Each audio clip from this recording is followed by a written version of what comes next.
Before I get into the story. Just so excited a place like this exists. So thankful, just found out 2 days ago. My wife for 26 years has a relationship with an old boyfriend from many states away. She found him on Facebook in February and they have been in touch ever since, tens of thousands of texts. That's how I found out, and thousands of pictures. She was smart and deleted all of them. So no idea what they said. If that were it, I probably wouldn't be on here in October. We went to a wedding in the same state as a dude, and she wanted to go early for a little time to herself. 3 days. Yeah, they met up. If that wasn't crushing enough. She is showing no remorse and is blaming me for everything. We have 2 grown children, both teenagers in high school, who now needs to go to therapy. They actually requested it. I think I may head there as well. I have moved into the guest room and really haven't talked to her at all last night. She fought with my daughter and I had to come out to stop them. Bad idea. The wife was the nastiest I have ever seen her. Scared me a little. So she comes home today and pretty much acts like everything is fine. So weird. I know she's hurting too. But to be honest, I don't care anymore. Just knowing that someone will read this story is enough for me. Writing it down has helped a lot. Maybe I'll start a journal. Offer some beers. I deserve it. And it's Friday night update. Hi, all. I found out about my wife's affair on November 4th. I guess I was hoping for some signs of reconciliation from her, but there is no remorse at all. She did ask me last night if I were interested in reconciliation and if she had to move out. I said I was, but neither she nor I are ready to even think about reconciliation. She actually said I will not gravel. So my only path at the moment is separation. Divorce. I am in North Carolina. So we need to separate for 1 year before I can file for divorce. I think she is open to leave, but it needs to happen soon.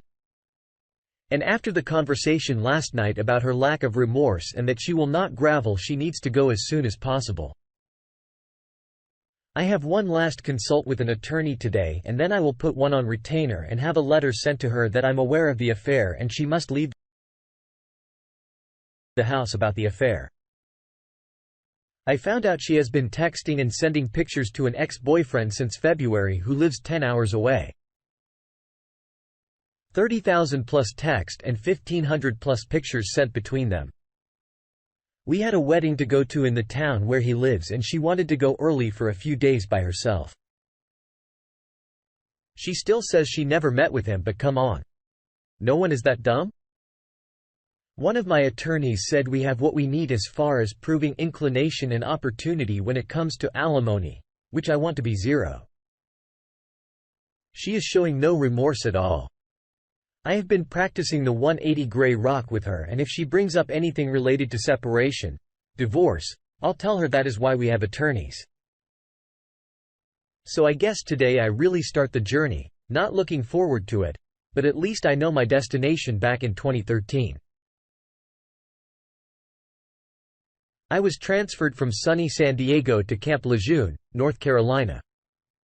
I had been in the Marines for over 4 years and had been sent to a unit that would finally give me the chance to deploy to Afghanistan. In case you don't know, before your unit deploys overseas, you have a mountain of classes and training to get done, which starts around 6 months or so.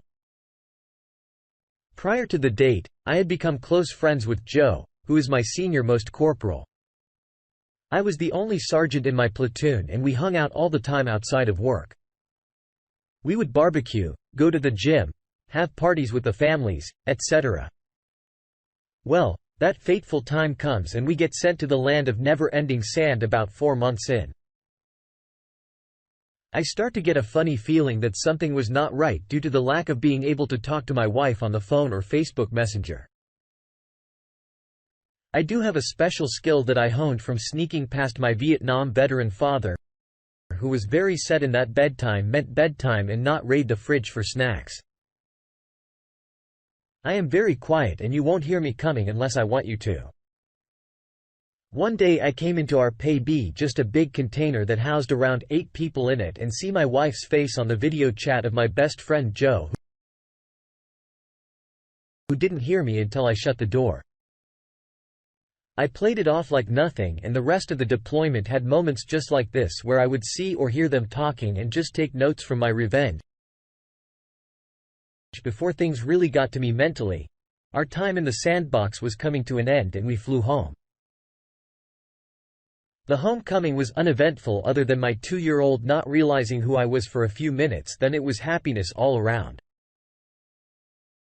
Just like before deploying, we have a mountain of classes after we get back to scan for TBI, traumatic brain injuries, mental health awareness certifications, etc. And nobody was exempt from completing the various death by PowerPoint classes that were scheduled for that week. Out of nowhere, Joe had random appointments almost every day, or something would come up where he would have to leave while everyone else was stuck all day long at a class or at medical, getting screened for everything under the sun.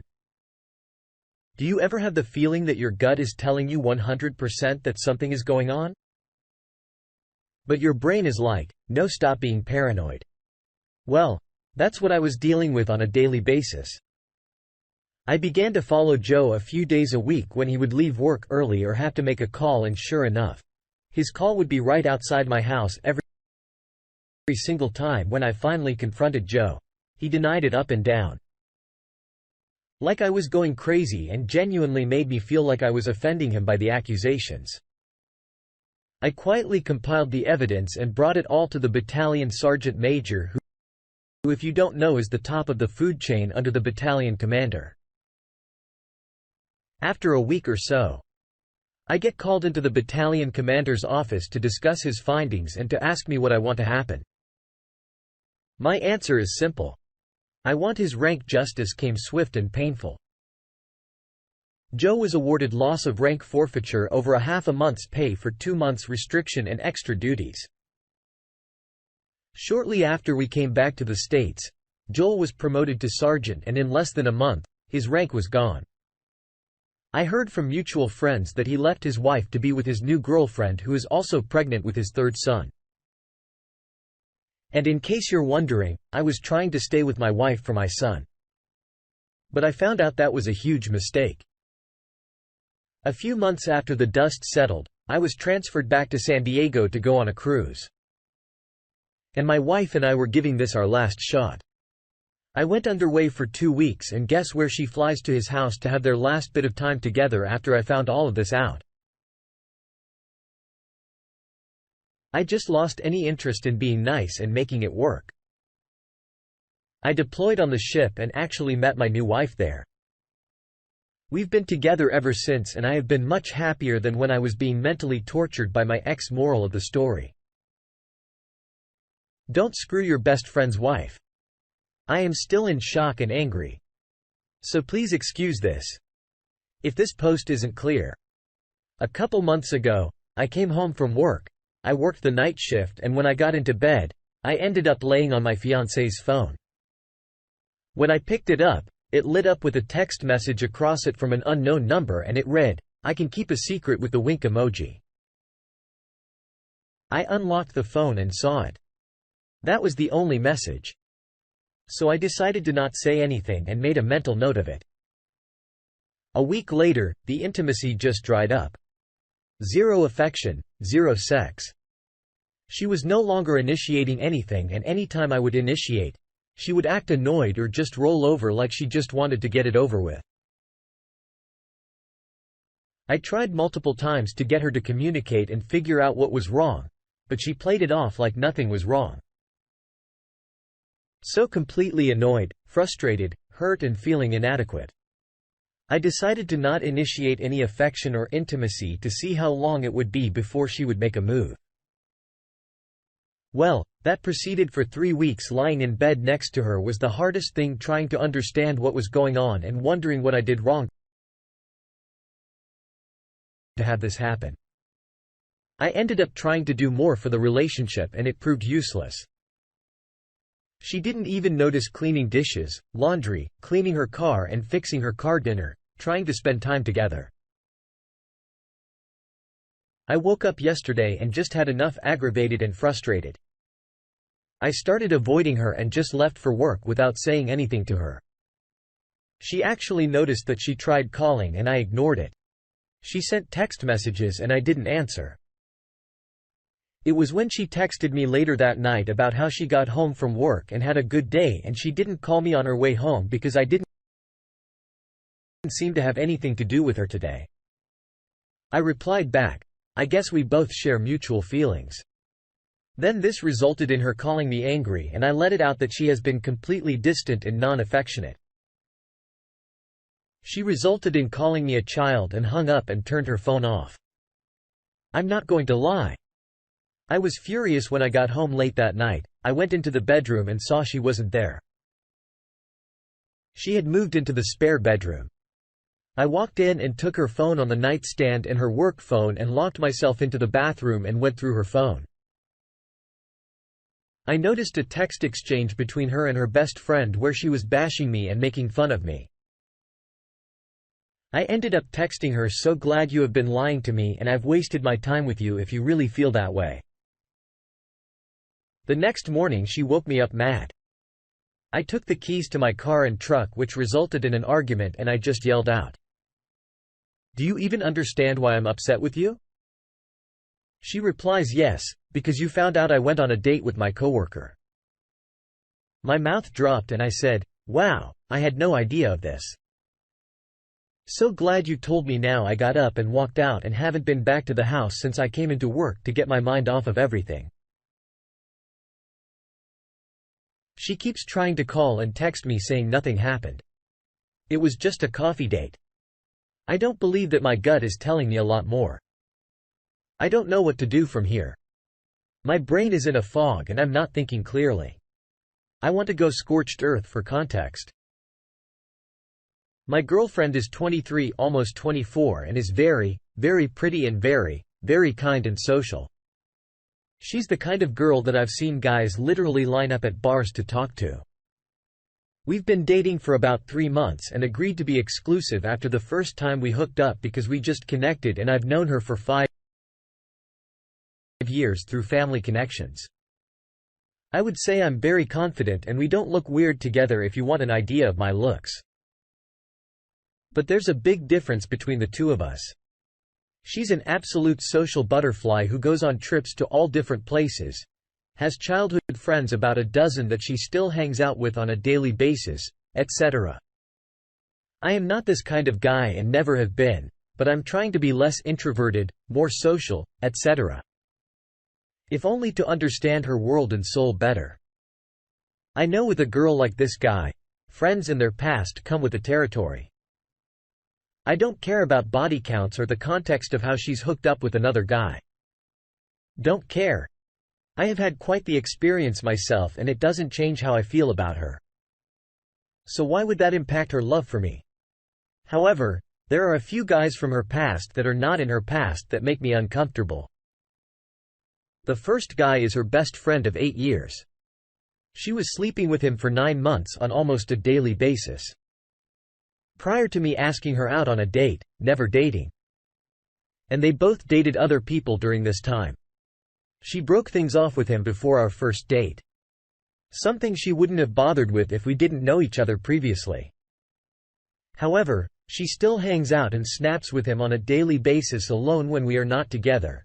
They do the same thing they did when hooking up, driving around until 1 a.m. because he gets off late from work, smoking up, going to playgrounds, etc.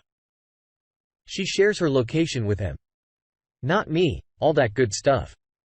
It's important to note that this guy had a long-term girlfriend during the time they were hooking up and still has that same girlfriend. She wants me to hang out with him. See, there's nothing wrong and I'm open to this. She's good friends with the guy. She hooked up with one night in Mexico. They text and call every day, but they haven't met up since Mexico and are now simply friends. He has a girlfriend as well but didn't. When they hooked up, the hookup was a 1.5 years ago.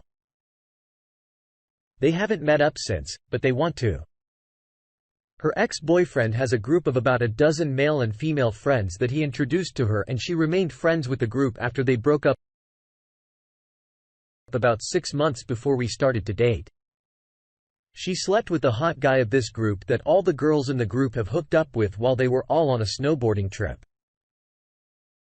This one bothers me only because this is the only guy she didn't openly tell me about until she slipped up and changed the trip story. I wouldn't have minded. The past is the past. But the fact that she hid it from me while still actively wanting to hang out with this group struck me as odd. This is the only guy that she had a history with that she felt the need to keep from me. He has a girlfriend now as well since then. All this to say, I do not think she's been unfaithful or would be. Neither of us have a history of cheating and we love each other very much. Just not the kind of person she is. I also have an open invitation from her to meet all these guys, hang out with the groups, etc. Something I'm more than willing to take her up on. But I don't know, I don't consider myself a jealous guy. And I'm very attracted to women who are the center of attention and have a healthy guy-girl group balance and dynamic. But this is a lot for me to handle even with my confidence in her, myself, and our relationship. I wish I can simply not care. The past is the past and guy friends are going to be a given for a girl like her, and most of her guy friends are friends she's never hooked up with and never will. I don't know. It just makes me uneasy. Any advice or perspective would be tremendously helpful. TLDR, new girlfriend is friends with several men she's had a history with. I'm not the overly jealous type, but this is definitely testing me. Well, I don't know what's wrong with this guy. I gather he is going to have to learn the hard way. So many red flags. The fact that she is still interacting with all these men. Come on. He said he didn't care about her body count. Well, homie, you just became